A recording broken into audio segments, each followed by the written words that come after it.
sitting around a campfire. They were telling stories. They began talking about Pico's Bill. According to the stories, he was the greatest, fastest, toughest cowboy ever. The more they talked, the taller their tales got. Their stories grew downright outrageous. But each of the old cowboys and cowgirls claimed to know Pico's Bill personally, so their stories simply had to be true. When Bill was a baby, his family was crossing the Pecos River and they went. He fell out, but his parents did not notice. Those stayed behind. He was really thirsty, so he drank the Pecos River. That is how he got the name Pecos Bill. He told me once that coyotes were evil. His best friend was a bear. They wrestled all the time. Pecos Bill tried not to hurt the bear. After many years, Pecos Bill was found by his long-lost brother. Pecos Bill was still living with the coyotes. He would throw back his head and howl instead of speaking. His brother taught him how to talk.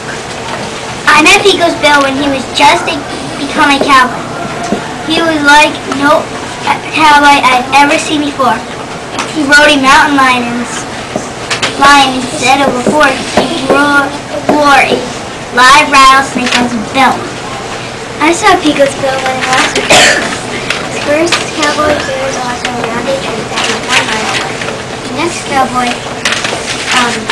also at a tree that was 2 miles away. Pecos Bill threw his self high into the air and cut them loose. I was with Pecos Bill when I met his wife. Her name was Slewfoot Sue. I saw her riding down the river on a giant catfish. It was the size of a whale. He lassoed Slewfoot Sue and pulled her right off that catfish, and they got married that day. That's nothing. I'll tell you about the time I heard Pecos Bill sing. His cowboy song was so calm that it put all the cattle to sleep. When we woke up the next morning, the cows were still sleeping.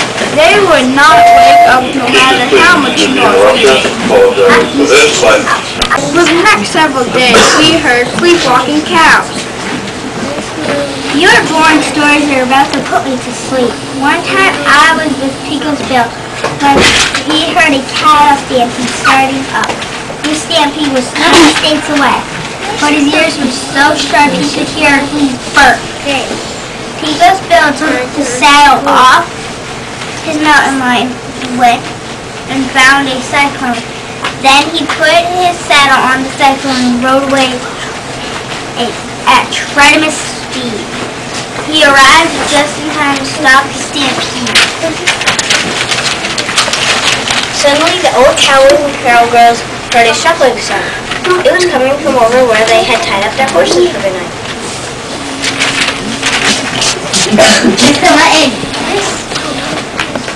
Excuse me, I'd like to offer my 2 cents. You're talking chords? I can't believe my ears.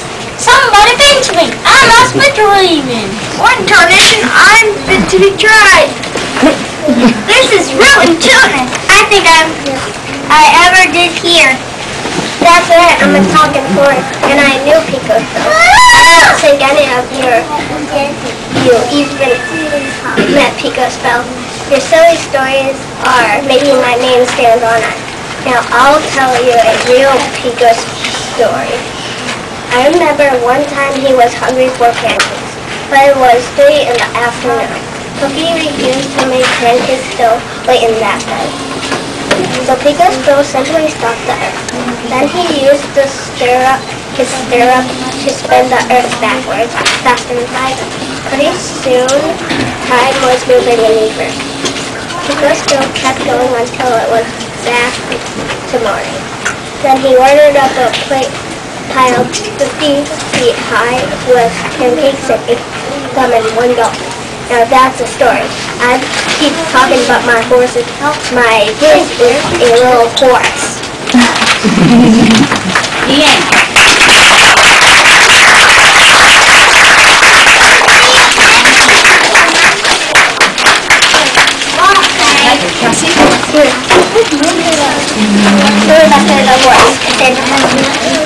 I understand.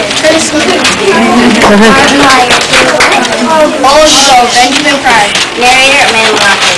Zachariah. Oh, your pencil. Why did you hiccups decoration?